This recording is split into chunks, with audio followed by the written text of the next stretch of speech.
I was driving to the airport when I realized my passport was still at home. But when I walked back inside and heard my husband talking upstairs, I stopped. I moved closer. And what I heard made my hands shake and my heart turn to ice. I realized my passport was still at home when I was halfway to JFK Airport, my hands searching frantically through my carry-on bag and finding nothing but boarding passes and travel documents that were useless without that single crucial item. I had left it on my nightstand the previous evening after checking the expiration date one final time. The mistake felt catastrophic in the moment, threatening to derail the London conference I had been preparing for over the past 6 months. I took the next exit and drove back to Brooklyn Heights, my mind already calculating which later flights I could catch if I moved quickly enough. When I walked back inside our brownstone, the front door was unlocked, which should have been my first warning that something was wrong. Jackson never left doors unlocked. But I was too focused on retrieving my passport and getting back on the road to think about it carefully. Then I heard his voice from upstairs and the tone stopped me cold. He was speaking to someone with casual intimacy, discussing property transfers and foreclosure proceedings and how easy it had been to deceive me. I moved closer to the staircase, my legal training overriding the impulse to announce my presence. What I heard in the next 60 seconds made my hands shake and my heart turn to ice. My husband was not who I thought he was. Our marriage was not what I believed it to be. And I was standing in my own home, listening to him plan my complete destruction while he thought I was safely on my way to another continent. The drive back through Brooklyn streets I had known my entire life took 25 minutes. I kept replaying the morning in my head, searching for signs I had missed. Jackson had woken up before me as he often did on my travel days. I had found him in the kitchen making breakfast. French toast with cinnamon, my favorite. Coffee already brewed and poured into my travel mug. He had kissed me while I ate, his hand resting on the small of my back, and told me he would miss me terribly for the next 5 days. I had believed every word. Why would I not? 7 years of marriage had given me no reason to doubt his sincerity or question his love. This London conference represented everything I had worked toward since taking over my father's company 4 years ago.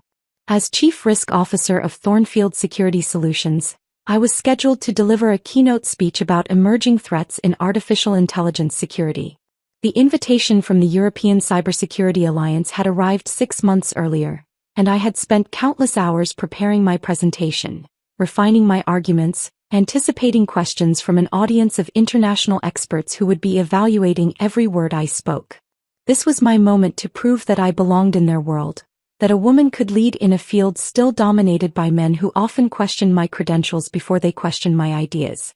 My father had started Thornfield as a small cybersecurity consulting practice, working out of a converted warehouse in Red Hook with 2 employees and a handful of local clients. When he died suddenly from a heart attack, I had been 28 years old with a law degree and exactly 0 experience running a technology company. Everyone expected me to sell. The offers came in within days of the funeral, competitors circling and assuming I would be too overwhelmed with grief and inexperience to do anything else. Instead, I had spent 4 years transforming his modest practice into a firm that now protected Fortune 500 companies from digital threats. We had 40 employees, offices in 3 cities, and annual revenue that would have made Dad proud. Jackson had been there through all of it. We met at a legal conference in Manhattan just 6 months after my father died. I had been drowning in grief and the overwhelming responsibility of suddenly running a company I barely understood. He approached me after my presentation on data protection regulations, genuinely interested in my work, asking intelligent questions that showed he had actually been listening. He was handsome in an understated way, with dark hair that was just beginning to gray at the temples and blue eyes that seemed to truly see me, not just the professional facade I had learned to wear. Our courtship felt natural and unhurried. We spent evenings having long conversations over dinner about our dreams and fears. He would cook while I worked late on client proposals, bringing me wine and checking in without making me feel guilty about the hours I devoted to building the company. He never complained about my schedule or demanded that I choose between him and my career. Instead, he supported me, encouraged me, became the person I trusted most in the world. When he proposed during a weekend trip to the Finger Lakes, standing on a dock at sunset with the water turning gold around us, I said yes without a single hesitation. The wedding had been small and intimate, just family and close friends, held in my mother's garden in Cobble Hill. Jackson cried when he saw me walking down the makeshift aisle between rows of white chairs, and I remembered thinking my heart would burst from happiness. My mother had embraced him afterward, whispering that my father would have loved him, that she was grateful I had found someone who would take care of me the way Dad always had. Jackson had been particularly wonderful with my mother after we married. She lived alone in the Cobble Hill brownstone where I had grown up, the same house where my father had carried her over the threshold as a young bride in 1985. The building was more than just a home. It was 3 generations of family history, memories embedded in every room, my father's presence still lingering in the garden he had planted and the bookshelves he had built with his own hands. After Dad died, my mother struggled with both the grief and the practical aspects of managing the property. The building had rental units on the ground floor that required constant maintenance. There were tenant issues that needed handling, repairs that could not wait, property taxes that seemed to increase every year as the neighborhood gentrified around her. She found all of it overwhelming, and I watched her confidence erode as she tried to navigate a world my father had always managed for her. Jackson volunteered to help her, spending weekends fixing leaking faucets and reviewing financial documents that made her eyes glaze over with confusion. I had been so grateful for his willingness to step into that role, to care for my mother as if she were his own family. He was patient with her in ways I sometimes struggled to be, never making her feel foolish for not understanding things that seemed obvious to him. When he suggested consolidating some of the family financial accounts to make management easier, it seemed like a thoughtful solution from someone who genuinely wanted to ease our burdens. My mother signed the power of attorney documents he prepared, trusting him completely. I countersigned them without reading the fine print, too busy with a major client presentation to scrutinize paperwork from my own husband. We were handing him the keys to everything my parents had built, and neither of us had any idea what we were doing. Now I stood in the foyer of our brownstone with my hand gripping the banister, listening to Jackson's voice drift down from his 3rd-floor office. The tone was completely different from anything I had heard before. There was satisfaction in it, almost pleasure, as he discussed property transfers and foreclosure proceedings with someone he called sweetheart. The word made my chest tighten. He had never called me sweetheart. He used my name, sometimes adding terms of endearment like honey or babe, but sweetheart belonged to someone else. I forced myself to stay absolutely still and listen. My legal training kicked in, overriding the emotional response that wanted me to run up those stairs and confront him immediately. Gather information first. Never make accusations without evidence. These were principles that had served me well in business, and now I applied them to my crumbling marriage without even thinking about it. Jackson was saying something about how I had just left for the airport, how the stupid woman had believed the London story. The words felt like a physical assault, each one landing with precision and devastating impact. He talked about documents being ready, about my mother's house being in foreclosure by Tuesday, about how I had signed everything myself and actually thanked him for helping manage the family finances. I gripped the banister harder, my knuckles turning white from the pressure. My mother's house. The brownstone in Cobble Hill that held every memory of my childhood, every piece of my father that we had left. Jackson was talking about it as if it were just another property, just another asset to be liquidated and divided. Then he said the words that changed everything. After all these years of pretending to love that frigid, controlling woman, I am finally going to get what I deserve. What we both deserve, sweetheart. Pretending. 7 years of marriage reduced to a performance. 7 years of my love met with contempt I had been too blind to see. I stood in that foyer and felt something fundamental shift inside me, something that felt like a death and a rebirth happening simultaneously. The woman who had walked out of this house 40 minutes ago no longer existed. She had been trusting, loving, perhaps even naive in her belief that the man she married was exactly who he presented himself to be. The woman standing here now was someone entirely different. Someone colder. Someone whose mind was already beginning to work through the implications of what she had heard with the same analytical precision she applied to cybersecurity threats at work. Jackson believed I was gone. He thought he had 5 days to finalize his scheme while I remained blissfully ignorant across an ocean. He had no idea I was standing 20 feet below him, listening to every word, my legal mind already beginning to catalog evidence and construct strategy. My hands were shaking, but not from fear or even heartbreak. They were shaking from rage that felt like electricity running through my veins, from the sudden understanding that I had been living inside an elaborate con for 7 years, and from the cold determination to make Jackson pay for every single lie he had ever told me. I needed to hear more. Every instinct screamed at me to run up those stairs and confront him, to demand explanations and answers, but my legal training held me in place. Evidence first. Understanding second. Action third. I moved closer to the staircase with deliberate care, placing each foot carefully to avoid the spots I knew would announce my presence. The third step from the bottom always groaned under pressure. The landing halfway up had a loose board near the railing. 7 years of living in this house had taught me its language, and now that knowledge became my protection. Jackson's voice continued drifting down with perfect clarity. Our brownstone had been built in 1920 with high ceilings and original woodwork that carried sound in unexpected ways. What seemed like private conversation on the third floor could be heard distinctly in the foyer if you knew where to stand. I positioned myself at the base of the stairs where the acoustics were sharpest and forced my breathing to slow and quiet. No, don't worry, he was saying, his tone reassuring in a way that made my stomach turn. By the time she gets back in 5 days, everything will be locked down. The property transfer documents are ready. Her mother's brownstone will be in foreclosure by Tuesday. The old woman doesn't even check her accounts anymore. My mother's brownstone. The words landed like a physical assault. That house was worth nearly $2 million in the current market, but its value went far beyond money. 3 generations of my family had lived there. My grandmother had died in the upstairs bedroom. My father had proposed to my mother in the garden. I had taken my first steps on the hardwood floors of the living room. Every brick held memory, every room contained pieces of people we had loved and lost. And Jackson was discussing it as casually as if it were just another property transaction.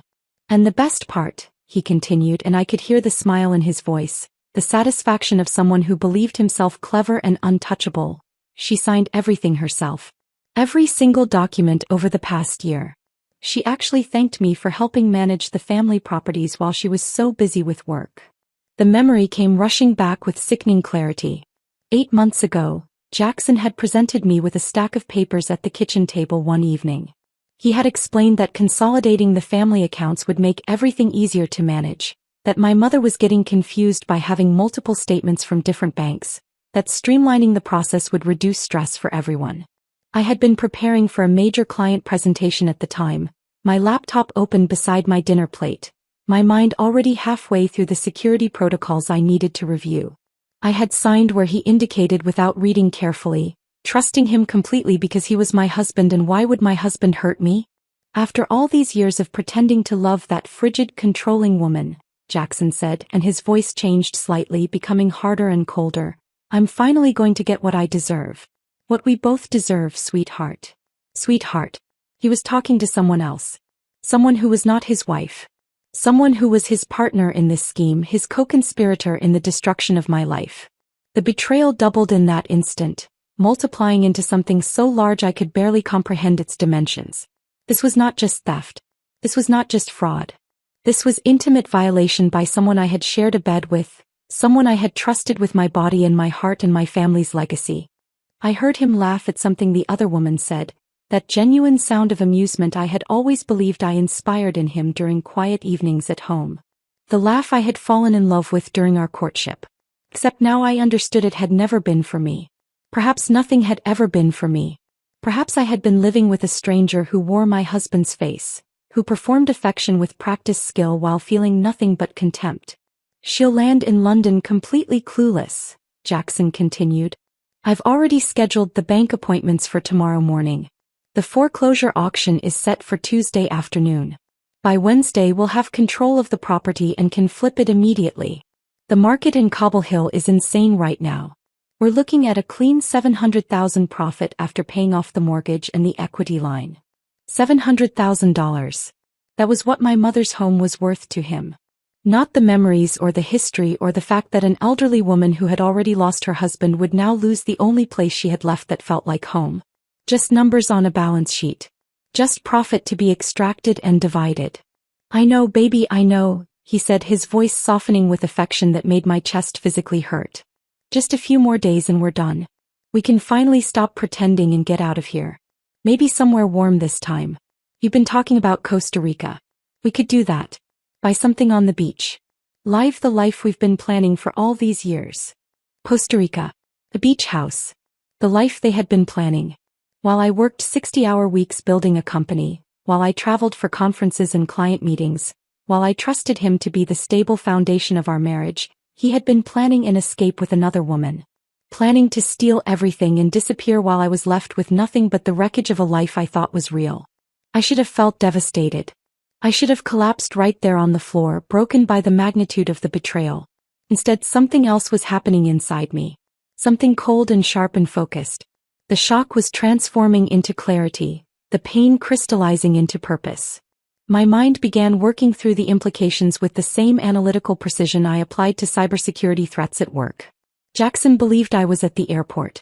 He thought I was boarding a flight that would take me out of the country for 5 days. He had no idea I was standing in our home, listening to every word, learning the full scope of his plan. That ignorance was a weapon I could use. That temporary advantage was everything. I heard him moving around upstairs, his footsteps crossing the office floor. "I should go," he said to the woman on the phone. "I've got to meet with the attorney this afternoon to finalize the paperwork. I'll call you tonight after everything's signed. Love you, baby.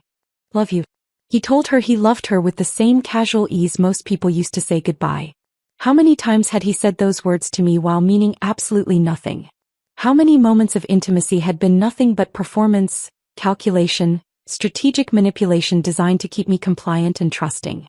I heard the click of his phone disconnecting, then silence. He was probably reviewing documents, checking his timeline, making sure every piece of his plan was positioned correctly.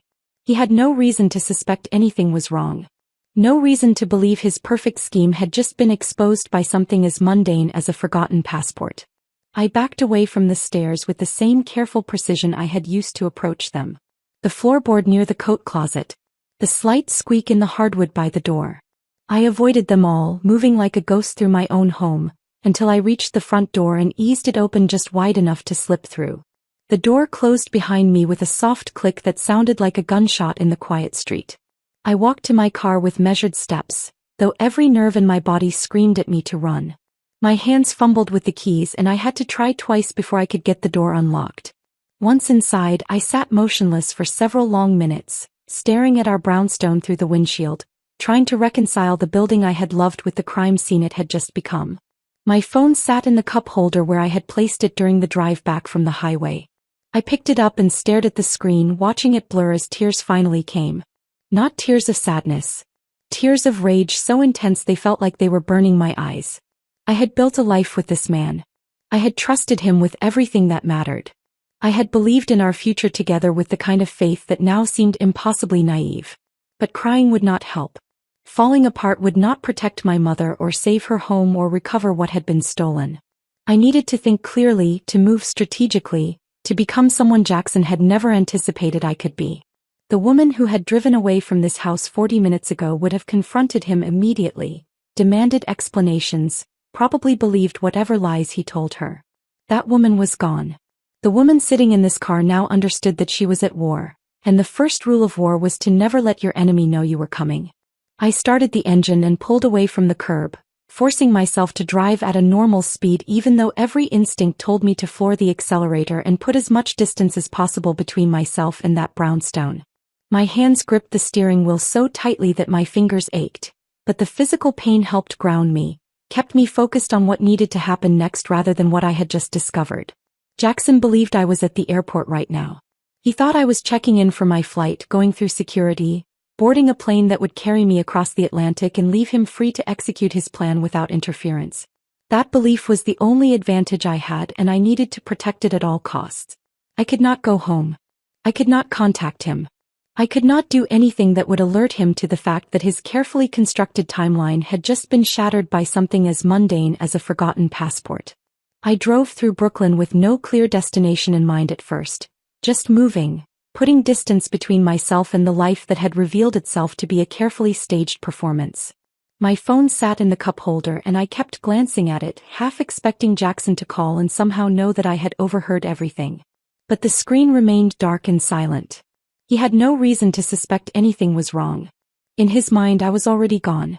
After nearly 10 minutes of driving on autopilot, I found myself pulling into the parking lot of a coffee shop in Park Slope, 3 neighborhoods away from Brooklyn Heights. It was a place I had never been before, somewhere Jackson would have no reason to look for me even if he somehow discovered I had not boarded my flight. The coffee shop was quiet at this hour with only a few customers scattered at tables, most of them absorbed in laptops or books. I chose a booth in the back corner where I could see the entrance but remain relatively hidden from casual observation. My hands were shaking as I pulled out my phone. I needed help, but I needed to be strategic about who I contacted and what I revealed. The wrong move now could destroy everything. I took several deep breaths, forcing myself to think clearly despite the adrenaline still coursing through my system. Years of managing crisis situations at work had taught me that panic was the enemy of effective action. Assessment first. Strategy second. Implementation third. The first call went to Diana, my executive assistant. She answered on the second ring, her voice carrying its usual professional efficiency. "Mia, you should be boarding soon. Is everything okay? I need you to do something for me," I said, keeping my voice as steady as possible. "And I need you not to ask questions right now. Can you do that?" There was a brief pause, and I could almost hear her recalculating, recognizing the seriousness in my tone. Diana had worked for me for 6 years. She knew when something was genuinely wrong. "Of course. What do you need?" "Call the conference organizers in London. Tell them I've had a family emergency and cannot attend. Then I need you to cover for me at the office. If anyone asks where I am, tell them I'm at the conference as scheduled. Unreachable except by email." Another pause, longer this time. "Mia, what's going on? Are you safe?" That simple question nearly shattered the composure I was desperately trying to maintain. Diana was not just an employee.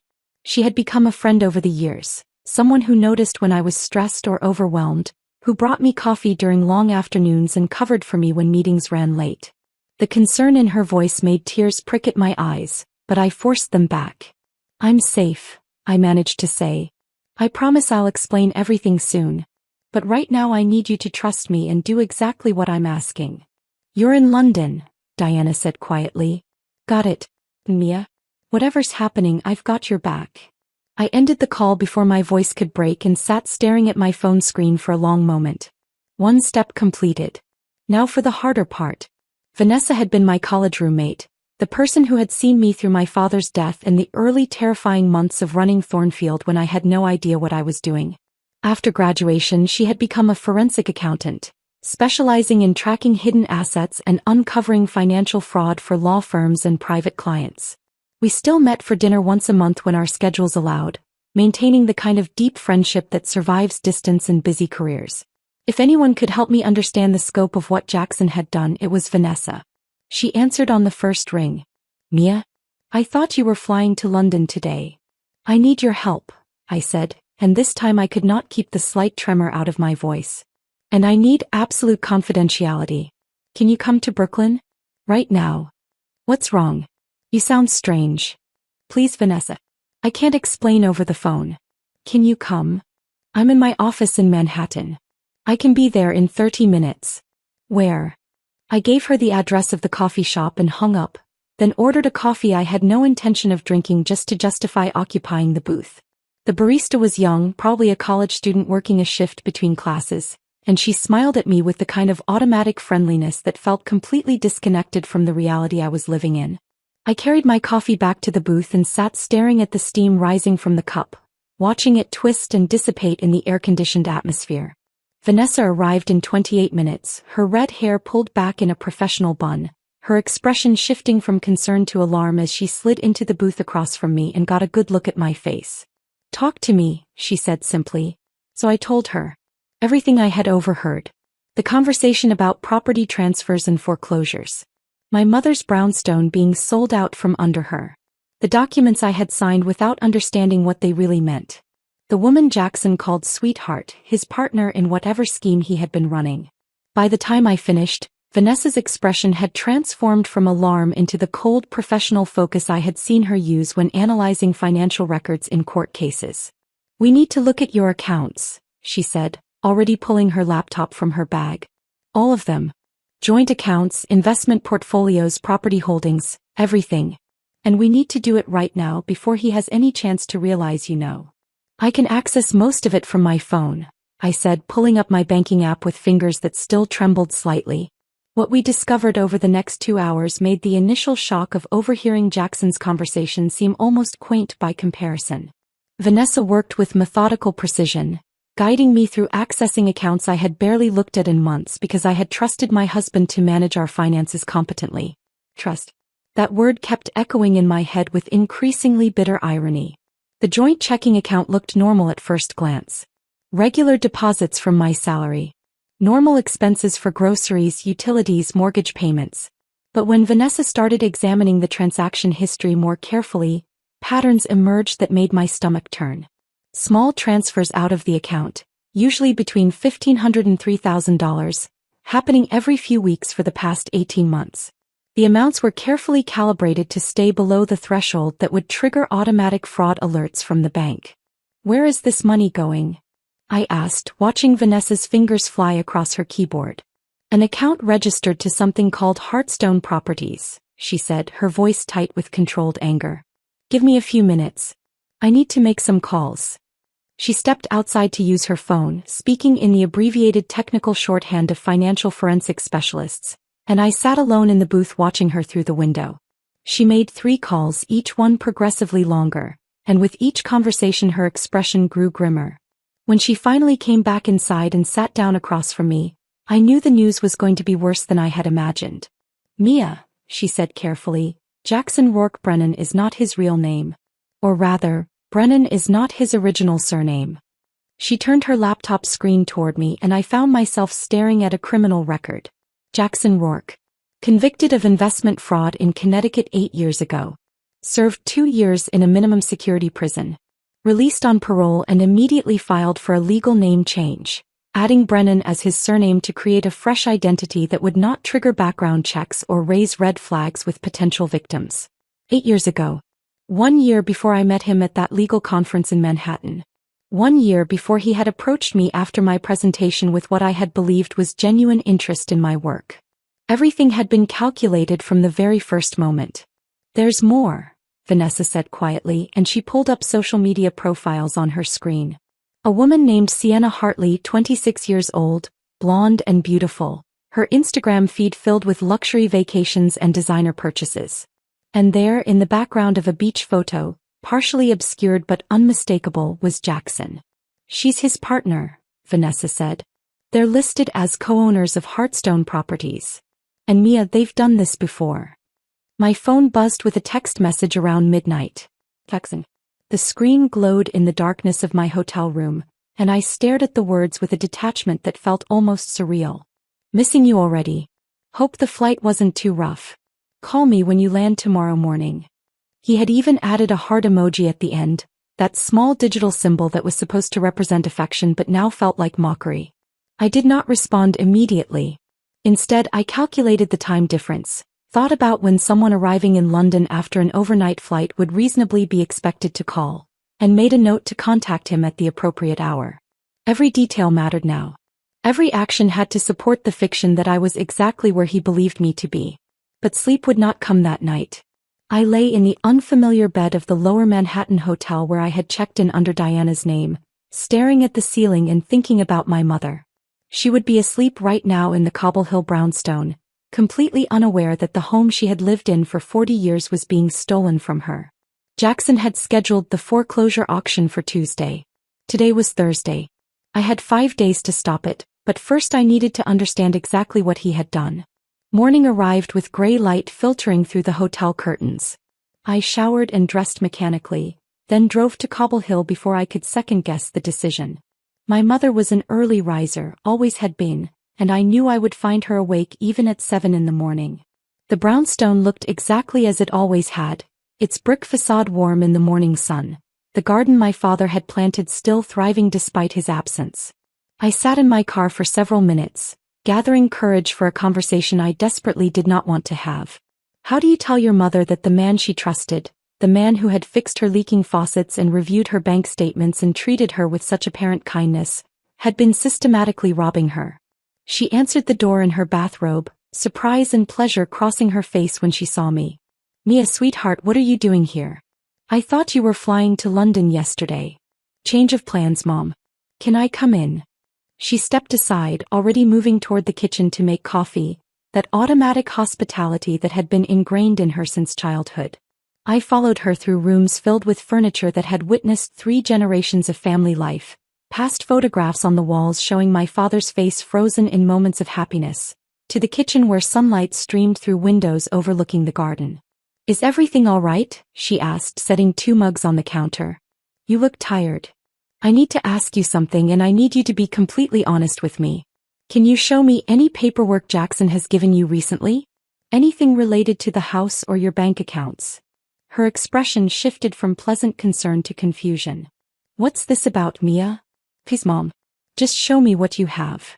She disappeared into the small office off the living room, the space my father had used to manage household finances, and returned with a folder containing documents I had never seen before.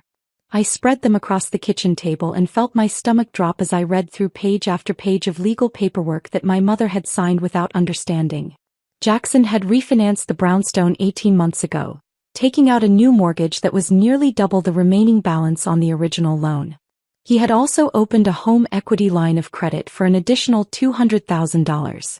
The documents were sophisticated, filled with legal language that would have confused anyone without a background in real estate law, and Jackson had explained them to my mother as routine administrative updates that would lower her monthly expenses and simplify her financial management.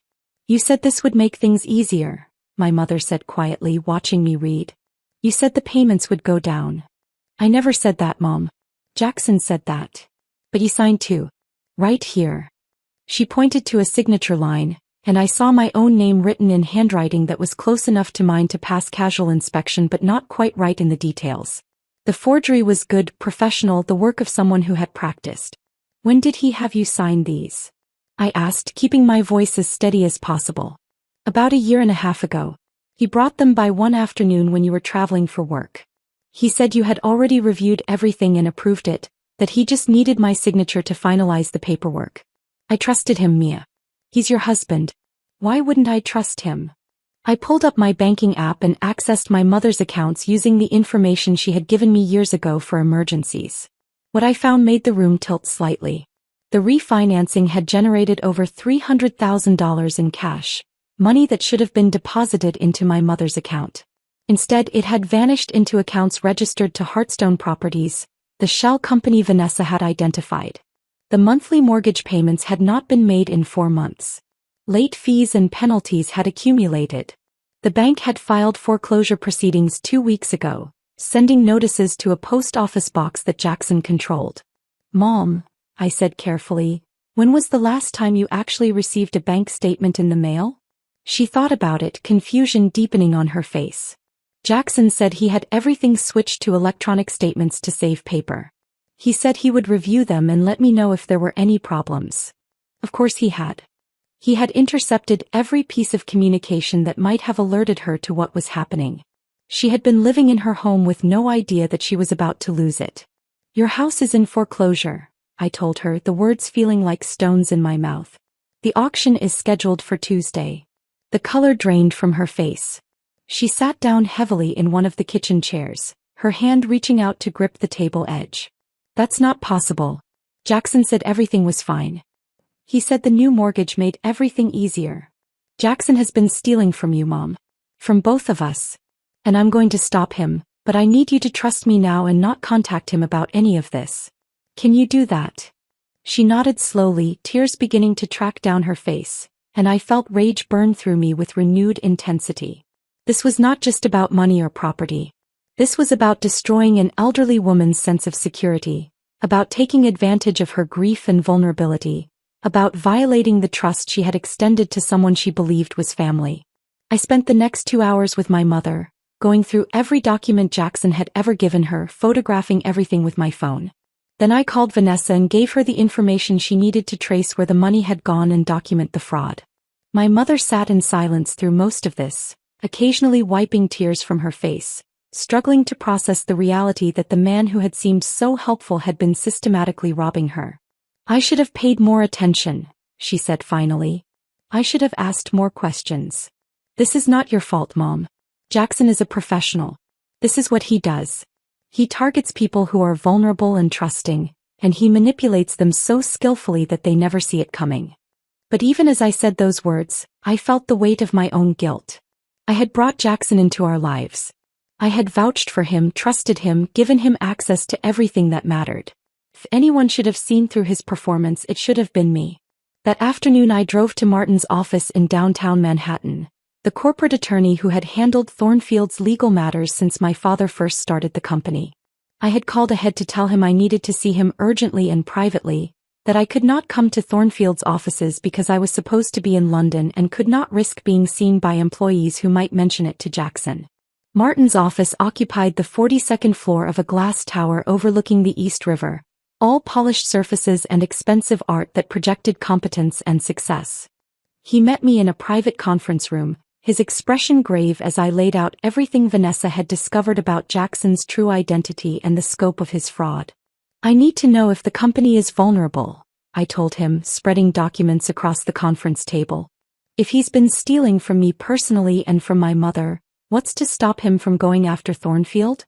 Martin reviewed the papers with increasing alarm, his expression darkening as he recognized the sophistication of the forgeries. These are good, he said quietly. Really good. Someone with inside knowledge of how your corporate paperwork is structured created these. He pulled up digital files on his laptop, comparing the forged documents to legitimate ones in Thornfield's records. The similarities were disturbing. Jackson had somehow gained access to corporate templates, authorization forms, insurance documents that should have been completely secure. If he presents these to the right people at the right time, Martin said, he could potentially freeze company assets pending resolution of ownership questions. He could make a claim against the business in a divorce proceeding. He might even be able to position himself as having a stake in the company through some of these forged authorizations. My father's legacy. Everything I had built over 4 years of relentless work. All of it vulnerable because I had trusted the wrong person. What do we do? I asked. We file protective orders immediately. Emergency injunctions preventing any transfer of corporate assets or ownership claims. I'll have them drafted and filed within 2 hours. I left Martin's office feeling slightly less powerless but no less angry. Jackson had not just targeted me. He had targeted everything and everyone I cared about. My mother. My company. The legacy my father had left behind. That evening, I returned to my hotel room and did something I had been avoiding since this nightmare began. I called Jackson. Not from my regular phone, but from a burner device Vanessa had purchased for me, routing the call through a VPN service that would make it appear I was calling from London. Every detail had to be perfect. Every element of the performance had to be flawless. He answered on the second ring, his voice warm with what I now recognized as manufactured affection. Hey babe, how was your first day at the conference? I forced myself to sound tired but enthusiastic, the way someone would after a long day of presentations and networking. Exhausting but good. The keynote this morning was fascinating, all about quantum encryption protocols. I took so many notes my hand is cramping. That sounds like you, he said with a laugh that used to make me smile. Always the perfectionist. Did you get a chance to eat anything or were you too busy impressing everyone? The casual intimacy in his tone made my skin crawl, but I maintained my composure. Grabbed a sandwich between sessions. The time difference is hitting me harder than I expected. I think I'm going to turn in early tonight. Good idea. Get some rest. I miss you. Miss you too, I said, the lie tasting like ash in my mouth. I'll call you tomorrow after my presentation. After we hung up, I sat staring at the phone in my hand, marveling at how easily the deception had come. Was this what Jackson felt every time he spoke to me? This strange disconnect between the words being spoken and the reality underneath? The thought made me feel sick, but I pushed the feeling aside. There would be time for processing the emotional damage later. Right now, I needed to focus on strategy. The next morning, Friday, I met with Vanessa in a different coffee shop, this one in the financial district near where Sienna lived. Vanessa had spent the past 2 days tracing every financial thread of Jackson's operation, and the picture she had assembled was staggering in its scope and audacity. $647,000, she said, sliding a folder across the table toward me. That's how much they've taken from you and your mother combined. But there's more in accounts tied to previous victims. I estimate they've stolen close to $2 million over the past decade. $2 million. multiple lives destroyed. And for what? So Jackson and Sienna could live in luxury apartments and take expensive vacations while their victims struggled to rebuild from the wreckage? I found something else, Vanessa continued, her expression grim. Rachel Montgomery, the doctor in Connecticut? She's not the first victim. There was a woman before her. Patricia Ellis. She was an investment banker in Boston. Jackson and Sienna took her for nearly $800,000 9 years ago. After they disappeared with her money, Patricia tried to rebuild, but the stress triggered a heart condition she didn't know she had. She died 6 months later. She was 39 years old. The folder contained photographs Vanessa had pulled from old social media accounts and news articles. Patricia Ellis smiling at a charity gala. Patricia Ellis receiving an award for financial excellence. Patricia Ellis's obituary, listing a heart attack as cause of death but making no mention of the fraud that had preceded it. They killed her, I said quietly. Maybe not directly, but they killed her just the same. And Lauren Prescott killed herself after they destroyed her, Vanessa added. Mia, these people are not just thieves. They're predators who leave bodies behind them. If we don't stop them now, completely and permanently, they'll just do this again to someone else. I knew she was right. Protecting myself and my mother was not enough. This had to end in a way that ensured Jackson and Sienna could never hurt anyone again. That afternoon I did something that even Vanessa thought was risky. I went to Sienna's apartment in the financial district. I had prepared carefully, dressing in professional attire that suggested business rather than confrontation, carrying a leather portfolio that contained a hidden recording device. When I knocked on her door, I wore an expression of friendly professionalism that gave away nothing of the rage burning beneath the surface. Sienna answered wearing designer athleisure wear that probably cost more than most people's monthly rent. She was even more striking in person than in her social media photos, with the kind of effortless beauty that came from expensive maintenance and genetic luck. Her expression was friendly but cautious, the wariness of someone who lived a life built on deception and had learned to evaluate threats quickly. "Can I help you?" she asked, not opening the door fully. "I hope so. My name is Jennifer Ross. I'm a freelance journalist writing a feature about young entrepreneurs in the property investment space. Your name came up in my research and I was hoping you might have a few minutes to talk about your success with Hearthstone Properties." I watched her expression shift from caution to interest. Greed and vanity, the twin weaknesses that made con artists vulnerable to being conned themselves. She opened the door wider and gestured me inside. Her apartment was exactly what I had expected. Floor-to-ceiling windows overlooking the harbor. Furniture that belonged in design magazines. Art on the walls that was either very expensive or very good reproductions. Everything about the space screamed money, and I knew with certainty that none of it had been earned honestly. "I'm always happy to talk about my work," Sienna said, settling onto a white leather sofa and gesturing for me to sit across from her. "What specifically would you like to know?" I asked her questions about property investment, about her business model, about how she had achieved such success at a young age. She answered with practiced smoothness, weaving a story about market research and smart investments and taking calculated risks. Every word was a lie, but she delivered the lies with complete confidence. After about 15 minutes of this performance, I shifted the conversation slightly. "I'm particularly interested in how you identify undervalued properties. What's your process for finding opportunities that other investors might miss?" "Well, it's really about understanding human psychology," she said, warming to the topic. "People make emotional decisions about property, especially when they're in vulnerable situations. If you can identify those situations early, you can position yourself to acquire assets at below market value." Vulnerable situations. She was describing her victims without even realizing it.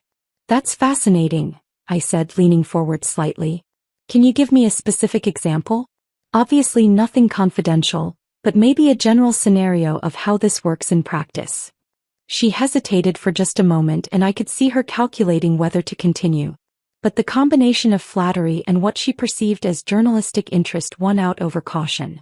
"Okay, so for instance, there's a property in Cobble Hill we're closing on next week.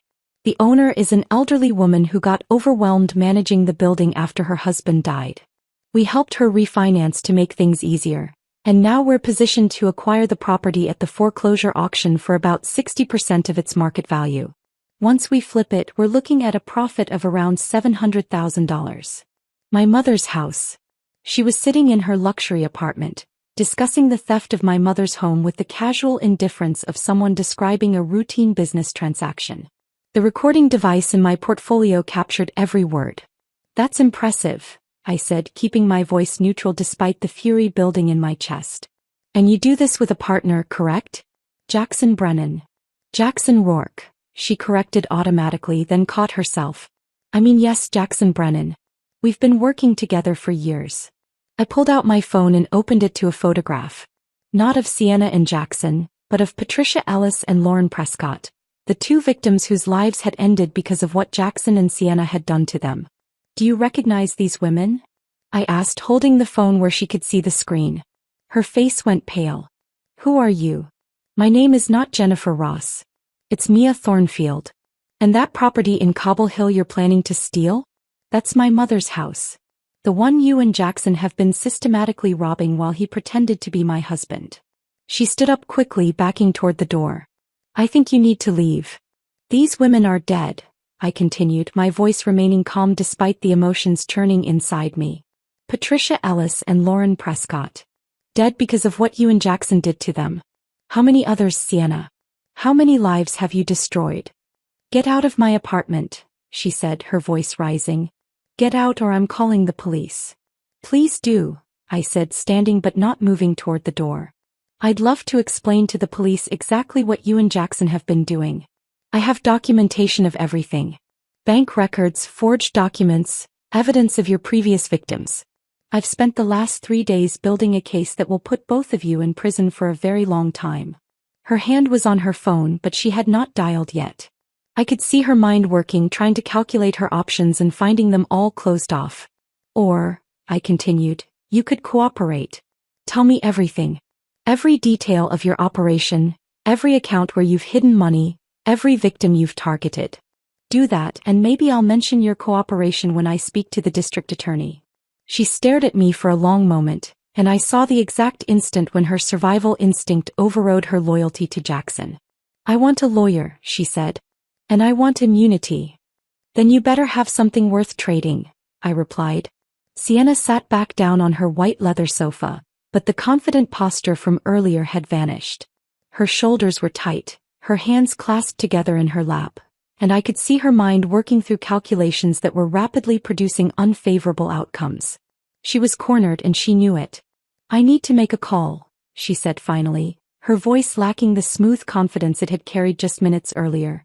"Go ahead," I replied, settling back into my chair with my portfolio still recording every word. "But understand that the clock is ticking. Jackson is planning to execute your scheme tomorrow morning. Once he does that, you're both going down together. But if you cooperate with me now before he makes his move, you might have something to bargain with." She picked up her phone but did not dial immediately. Instead, she stared at the screen as if it might provide answers to questions she was afraid to ask. When she finally spoke, her voice was quiet. "How long have you known?" 5 days. I came home for my passport and heard Jackson on the phone with you, discussing how stupid I was and how easy it had been to fool me. I've spent every moment since then building a case against both of you." She looked up at me, and for the first time I saw something other than calculation in her expression. Fear, genuine and undisguised. "He said you were in London. That's what he believes. That's what everyone believes except the people helping me build the case against him. Against both of you. I want a deal," she said abruptly. "Full immunity in exchange for everything I know. That's not my decision to make. But I can tell you that the district attorney will be a lot more interested in talking to you if you provide information before Jackson executes tomorrow morning than after. Right now you're co-conspirators. But if you flip on him first, you become a witness instead of just another defendant." She made her call then to a lawyer whose name I did not recognize, speaking in hushed tones that I could not quite make out. The conversation lasted several minutes, and when she hung up, some of the fear had been replaced by a harder expression that suggested she had made a decision. "My attorney says I should not talk to you without him present and without a formal agreement from the district attorney's office." "Smart lawyer," I said, standing and collecting my portfolio. "You should listen to him. But understand something, Sienna. Every hour you wait is an hour that Jackson gets closer to executing. And once he does that, your value as a cooperating witness drops significantly. Think about whether you want to go down with him or save yourself. I walked toward the door, then paused and turned back to face her. Patricia Ellis and Lauren Prescott. Those women are dead because of what you and Jackson did. You can't bring them back, but you can make sure there are no more victims after me. That has to mean something even to someone like you. I left her apartment and returned to my car, where Vanessa was waiting in the passenger seat. She had been monitoring the recording remotely through a device connected to my portfolio, and her expression was grim. "She's going to flip," Vanessa said. I could hear it in her voice. "She's more afraid of prison than she is loyal to Jackson." Good. Let her be afraid. Fear makes people tell the truth. Sunday evening arrived with the weight of everything that was about to happen pressing down on my shoulders. I sat in my hotel room and composed a text message to Jackson, routing it through the VPN to make it appear I was sending it from London. The message was simple and ordinary, exactly what he would expect from a wife returning from a business trip. "Flight boarding soon. Should land around 8 a.m. your time. Can't wait to see you." His response came within seconds. "Can't wait to see you too. I've missed you so much. Safe flight, babe." I stared at those words for a long time, thinking about how easily lies could be dressed up as affection, how skilled Jackson was at performing emotions he did not feel. Then I turned off the phone and tried to sleep, knowing that tomorrow would require every ounce of strength and clarity I could summon. Monday morning came with gray clouds threatening rain. I woke at 5, showered and dressed in the navy suit my father had once complimented, the one he said made me look like someone who could command respect in any room. The memory of his words steadied me as I drove through empty Brooklyn streets toward our brownstone, parking across the street where I could watch the front door without being immediately visible. Jackson emerged at 8:30 exactly on schedule. He was dressed in a charcoal suit I had bought him for our anniversary 2 years ago, carrying the leather portfolio he used for important business meetings. He looked confident, purposeful, a man who believed himself to be on the verge of a major success. He got into his car and pulled away from the curb, and I followed at a careful distance. His first destination was the bank in Cobble Hill that held my mother's mortgage. I knew from Martin's preparation that Jackson planned to finalize the foreclosure paperwork and arranged to purchase the property through one of his shell companies. What he did not know was that Martin had spent the weekend coordinating with the bank's legal department, presenting evidence of fraud and securing their cooperation in what was about to happen. I parked half a block away and watched as Jackson walked through the bank's front doors. He was inside for less than 3 minutes before he came back out, and even from a distance I could see that something had changed in his demeanor. His confident stride had been replaced by something quicker, more agitated. He was on his phone before he reached the sidewalk, his free hand gesturing sharply as he spoke to whoever was on the other end. I did not need to hear the conversation to know what had happened. Martin had been waiting inside with the emergency court order staying the foreclosure, along with bank officials who had been briefed on the fraud investigation. Jackson's perfect plan had just encountered its first major obstacle, and he was trying to understand how it had happened. He got back in his car and drove toward Manhattan, and I continued following. His next stop would likely be his attorney's office, or perhaps he would try to access some of the accounts he had been planning to drain. Either way, he was about to discover that every avenue he had carefully constructed over the past 18 months had been blocked. But I was not ready to confront him yet. I wanted him to spend a few more hours trying to execute his scheme, running into barrier after barrier, watching his plan collapse piece by piece before he understood who was responsible. Only then would I appear and let him see what his perfect victim had become. Instead, I drove back to Brooklyn Heights and let myself into our brownstone through the back entrance. I moved through the house quietly, gathering a few items I would need and securing copies of documents that would be evidence in the criminal case. I could hear Jackson's voice upstairs in his office, speaking on the phone with increasing frustration and urgency. "Something's wrong," he was saying. "The foreclosure was blocked. Emergency court order," they said. "And the bank accounts are frozen. Someone filed injunctions. Who could have done this? She's supposed to be in London. She doesn't even know." I climbed the stairs without trying to hide my footsteps this time. The third step from the bottom creaked under my weight, and I heard Jackson's voice cut off mid-sentence. When I reached the doorway of his office, he was standing by his desk with his phone still in his hand, staring at me with an expression of complete incomprehension. Mia? What are you doing here? Why aren't you in London? I stepped into the office, maintaining a distance that felt safe and strategic. I never went to London, Jackson. I came back for my passport and heard you on the phone with Sienna, planning to steal everything from me and my mother. I've spent the last 5 days building a case against you. His face went through several rapid transformations. Confusion, alarm, calculation, and finally an attempt at the concerned husband expression that had fooled me for 7 years. I don't know what you think you heard, but you've clearly misunderstood something. Let me explain. Stop, I said, my voice cutting through his attempt at manipulation. I know everything, Jackson. Or should I call you Jackson Rourke? That's your real name, isn't it? The one you used before you went to prison for fraud in Connecticut. He froze completely, every practiced expression falling away to reveal something raw and desperate underneath. I know about Sienna, I continued. I know about Patricia Ellis and Lauren Prescott and Rachel Montgomery. I know about the shell companies and the forged documents and the $600,000 you've stolen from me and my mother. And I know that right now, every account you plan to drain is frozen, every property you plan to steal is protected, and every institution you plan to defraud has been notified about who you really are. Jackson's mouth opened and closed without producing sound, his brain visibly struggling to process what was happening. The man who had been so confident just hours earlier, who had believed himself to be executing the perfect crime, was now standing in his own office facing the complete destruction of everything he had built. You don't understand, he finally managed to say, his voice taking on a pleading quality I had never heard before. It's not what you think. Yes, I made mistakes, but I can explain everything. We can work this out together. Stop talking, I said, my voice carrying a coldness that surprised even me. Every word out of your mouth is another lie, and I'm done listening to lies. The police are on their way. A detective from the district attorney's office will be here within the hour.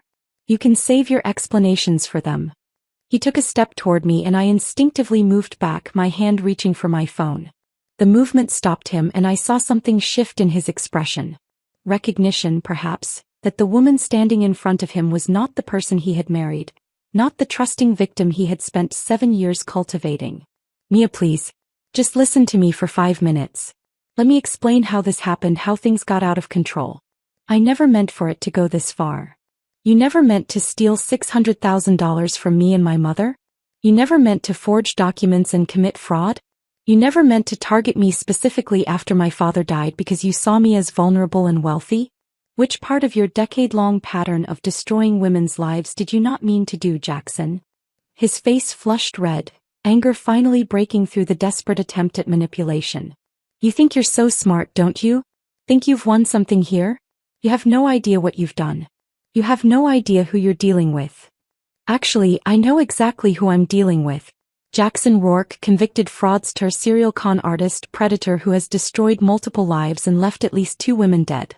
I know exactly who you are now. The only question is whether you understand who I am. The sound of sirens approaching made both of us turn toward the window. 3 police cars were pulling up in front of our brownstone, their lights flashing in the gray morning. Jackson's face went white as he watched officers emerge from the vehicles and approach the front door. This is your fault, he said, turning back to me with venom in his voice. You couldn't just let things be. You had to go digging, had to ruin everything. We could have worked this out quietly, but you had to make it into this. No, I said firmly. This is your fault. Every single consequence you're about to face is the direct result of choices you made. You chose to target me. You chose to steal from my mother. You chose to build your entire life on fraud and manipulation. Own it, Jackson. For once in your miserable existence, own what you've done. The doorbell rang, followed by heavy knocking. I walked past Jackson and down the stairs to let the police inside, leaving him standing alone in his office with nowhere left to run. The arrest was quick and professional. Detective Morrison from the district attorney's office read Jackson his rights while 2 uniformed officers secured the scene and began collecting evidence. I watched from the living room as they led Jackson down the stairs in handcuffs, his expensive suit looking suddenly rumpled and wrong on him, his face a mask of barely controlled panic. As they walked him past where I was standing, he looked at me one final time. I did love you, he said quietly. At least in the beginning. That was real. No, it wasn't, I replied. And we both know it. They took him away, and I stood in the foyer of the brownstone that had been our home, feeling nothing but a strange emptiness where I thought there should be pain or triumph or something more substantial than this hollow sense of conclusion. The next morning, I sat across from Detective Morrison in a conference room at the district attorney's office in downtown Brooklyn. Between us lay folders containing every piece of evidence I had gathered over the past week, organized with the same meticulous attention to detail I applied to cybersecurity assessments at work. "This is remarkable," Detective Morrison said, reviewing the timeline I had constructed showing every transaction, every forged document, every point of contact between Jackson and his victims. "In 20 years of working fraud cases, I've never seen a victim present this level of documentation. Most people are so traumatized by discovering the fraud that they can barely function, let alone conduct an investigation." "I was traumatized," I said quietly. "But I was also angry. And I know how to conduct investigations. It's part of what I do professionally. I just applied those same skills to my personal situation." He nodded, making notes on a legal pad. "The recorded conversation with Sienna Hartley is particularly valuable. She admitted to knowing about the scheme, to targeting you specifically, to having done this to previous victims. That's going to be extremely difficult for her attorney to explain away. She called her lawyer after I left her apartment. I assume she's trying to negotiate some kind of deal." "She is," Detective Morrison confirmed. "Her attorney reached out yesterday afternoon. She wants full immunity in exchange for testifying against Jackson, providing documentation of their entire operation, and identifying other victims we might not know about." "Are you going to give her immunity?" He leaned back in his chair, considering the question carefully. "Probably not full immunity. But we might offer a reduced sentence in exchange for cooperation. The truth is, we need her testimony to make the strongest possible case against Jackson. She can describe their methodology, explain how they researched and targeted victims, provide evidence that establishes this as an ongoing criminal enterprise rather than just individual acts of fraud. That turns this from a few years in prison into potentially decades." "Good," I said simply. "I want him in prison for as long as legally possible. Not because I'm vindictive, but because every year he spends locked up is a year he can't do this to someone else." "There's something else you should know," Detective Morrison continued, pulling another folder from his briefcase. "After news of Jackson's arrest started circulating, we received calls from 3 additional women who believe they were victimized by him and Sienna. One in Pennsylvania, one in New Jersey, one in Massachusetts. The cases go back almost 12 years. We're still investigating, but the pattern is consistent with what you've documented. 12 years. More victims than even Vanessa had been able to identify. How many lives had Jackson destroyed? How many women had trusted him the way I had, only to discover too late that everything had been a performance? I want to help them," I said. "The other victims. If there's anything I can do to support their cases or help them recover, I want to do it." Detective Morrison smiled slightly. "I thought you might say that. I'll make sure you're connected with the Victim Services Coordinator. In the meantime, we'll be filing formal charges later today. Multiple counts of fraud, forgery, identity theft, and conspiracy.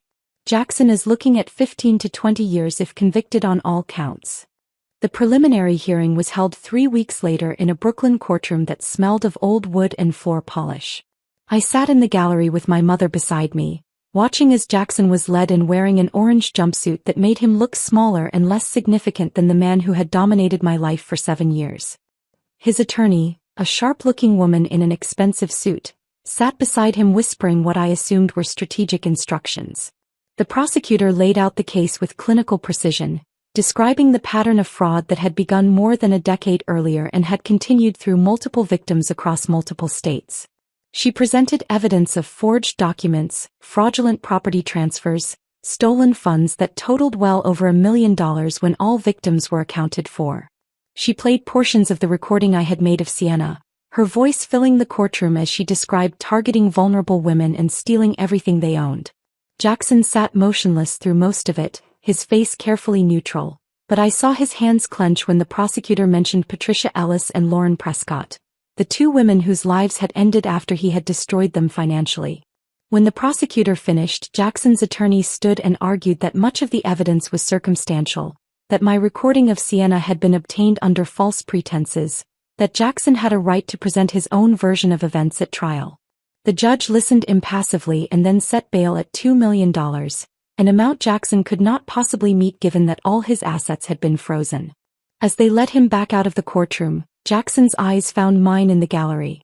There was no pleading in his expression this time, no attempt at manipulation. Just cold hatred that confirmed everything I had come to understand about who he really was. My mother reached over and squeezed my hand. "Your father would be proud of you," she whispered. "Not just for stopping Jackson but for how you did it. With intelligence and strategy instead of just emotion." I squeezed back, feeling tears prick at my eyes for the first time since this nightmare had begun. "I wish Dad was here," I said quietly. "I wish he could have protected us from this." "He did protect us," my mother replied. "He raised you to be strong and smart and capable of protecting yourself. That's the greatest gift a parent can give." We left the courthouse together that afternoon, my mother and I walking down the stone steps into gray November light that felt appropriate for the moment. There was no celebration, no sense of victory, just a quiet exhaustion that came from carrying the weight of betrayal for so long and finally being allowed to set it down. "What happens now?" my mother asked as we reached the street where I had parked. "How we rebuild," I said simply. "Everything he tried to destroy we put back together. Better and stronger than before." But I knew even as I spoke those words that rebuilding would be more complicated than the statement suggested. Some things once broken could never be fully restored to their original form. They could only be transformed into something different, something that carried the scars of what had been done to them. The months that followed Jackson's sentencing were filled with practical necessities that left little room for emotional processing. Vanessa worked with forensic accountants and law enforcement to trace the stolen funds through the maze of shell companies and offshore accounts Jackson and Sienna had created. The recovery process was slow and frustrating, complicated by the fact that a significant portion of the money had been spent on Sienna's luxury lifestyle and could never be reclaimed. Designer clothes and exotic vacations leave no assets to seize, no accounts to freeze. Just receipts documenting how other people's life savings had been converted into temporary pleasures. In the end, we recovered approximately 62% of what had been stolen from me and my mother. Not everything but enough to stabilize what Jackson had tried to destroy. I used a portion of those recovered funds to pay off my mother's brownstone completely, then worked with Martin to establish a trust that would protect the property from any future attempts at fraud or manipulation. The house that had nearly been lost was now secured in a way that gave my mother genuine peace for the first time since my father's death.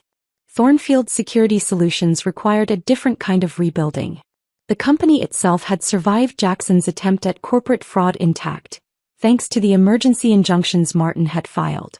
But the public nature of the case had raised questions among some clients about whether my personal vulnerabilities indicated weaknesses in the security protocols we provided to protect their organizations. I spent months in meetings explaining to executives and board members how even the most sophisticated security measures could be compromised by social engineering and manipulation, how Jackson's fraud was less about technological vulnerabilities and more about human psychology. What surprised me was that most clients found my willingness to be transparent about what had happened to me more reassuring than troubling. I developed a presentation about the lessons I had learned from being targeted by a professional con artist, transforming my painful experience into educational content that helped security officers and executives recognize similar threats in their own organizations. The presentation became one of our most requested offerings, and Thornfield actually gained clients as a result of my public discussion of how manipulation and fraud operate in practice rather than just in theory. But the professional rebuilding was easier than the personal recovery. I found myself unable to trust in ways that had once come naturally. Every new person I met was evaluated through a lens of suspicion that I could not turn off. Every act of kindness was examined for hidden motives. Every relationship was tested for signs of manipulation or performance. I knew intellectually that this was not a healthy way to live, that Jackson had damaged something fundamental in my ability to connect with other people. But knowing something intellectually and being able to change it emotionally were entirely different challenges. Diana noticed the change in me during our weekly planning meetings. 6 months after Jackson's sentencing, she brought me coffee one morning and closed my office door before sitting down across from my desk. "You need to talk to someone," she said without preamble. A therapist, I mean. Someone who specializes in trauma. I'm fine, I said automatically, the response I had been giving everyone who asked. You're not fine, Mia. You're functioning, which is impressive given what you've been through. But functioning is not the same as healing. You've rebuilt the business and saved your mother's house and put Jackson in prison. Now you need to rebuild yourself, and that requires help. He was right, of course. I started seeing a therapist who specialized in complex trauma and betrayal. The sessions were difficult, forcing me to examine not just what Jackson had done but how it had changed me, how it had altered my ability to exist in the world with any sense of security or trust. Dr. Warren did not push me to forgive Jackson or to release my anger or to embrace vulnerability again. Instead, she helped me understand that what I had experienced was a form of psychological violence, that my wariness and suspicion were protective mechanisms that had served an important purpose but needed to be calibrated so they did not control my entire existence. One unexpected consequence of the case becoming public was the network of survivors who reached out to me. Women who had been targeted by similar fraud schemes, who had lost money or property or years of their lives to men who had never loved them at all. Some had been victimized by Jackson specifically, others by different predators who operated with the same calculated cruelty. We began meeting informally at first, gathering in coffee shops to share our stories and realize we were not alone in what had been done to us. Rachel Montgomery became particularly important to me during this time. She was Jackson's first known victim, the doctor in Connecticut who had lost her medical practice and nearly $400,000 before discovering the truth. Rachel had spent years blaming herself, questioning her own judgment, wondering how she could have been foolish enough to trust someone so completely. Meeting her and hearing her story helped me understand that what had happened to me was not about my intelligence or sophistication or professional competence. It was about encountering someone whose entire skill set was built around manipulation and deception. Together, Rachel and I and several other survivors formed what we called the Fraud Prevention Network. We spoke at conferences about financial crimes and domestic fraud. We wrote articles for business publications about the warning signs of systematic manipulation. We lobbied for stronger legal protections for fraud victims and better support systems for people trying to rebuild after having their lives systematically dismantled. The work gave me a sense of purpose that went beyond just my own recovery. It allowed me to believe that something good could emerge from the worst experience of my life. 2 years after that Wednesday afternoon when I forgot my passport and accidentally uncovered the truth, I stood in my new apartment in Manhattan looking at my reflection in the bathroom mirror. The woman staring back at me was different from the person I had been. Harder in some ways, more careful, less willing to extend trust without verification. But also stronger, more resilient, more certain of her own capabilities and judgment. I had sold the Brooklyn brownstone 6 months after Jackson's sentencing. I could not continue living in the space where he had performed his greatest role, where every room held memories that were now contaminated by the knowledge that nothing had been real. My new apartment was smaller, a 2-bedroom in the Upper West Side with large windows that filled the space with natural light. I had decorated it carefully with furniture I chose myself, artwork that meant something to me personally, books that lined the shelves and reminded me that knowledge and understanding were worth pursuing even when they came with pain. I dated occasionally, though never seriously. I went to dinner with men I met through work or was introduced to by friends, and I was always cordial and sometimes even enjoyed their company. But I never allowed anyone to get truly close, never let down the walls I had built to protect myself from being vulnerable again. Some people told me I was being too careful, that I needed to learn to trust again or I would spend the rest of my life alone. But I disagreed with their assessment. I was not being overly careful. I was being appropriately cautious. I had learned what human beings were capable of when given access to your trust and resources, and I had no intention of forgetting those lessons. My mother worried about me, though she tried to hide it.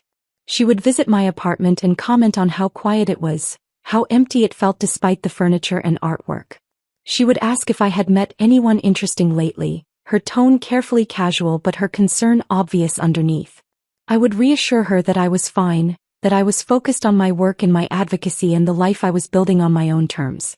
She would nod and say she understood, but I could see in her eyes that she wondered whether Jackson had stolen not just money but also my ability to believe in genuine human connection. Perhaps he had. Or perhaps I had simply learned a truth about the world that other people were fortunate enough to avoid. Either way, the woman in the mirror was the woman I had become. Not broken despite what others might think, Not damaged beyond repair. Simply changed in ways that could not be undone, carrying knowledge that could not be forgotten, living with a clarity about human nature that was both burden and protection. I thought about Jackson sometimes, locked in a federal prison upstate where he would spend the next decade and a half. I wondered if he understood what he had done, if he felt remorse for the lives he had destroyed, or if he simply regretted getting caught. I suspected the latter.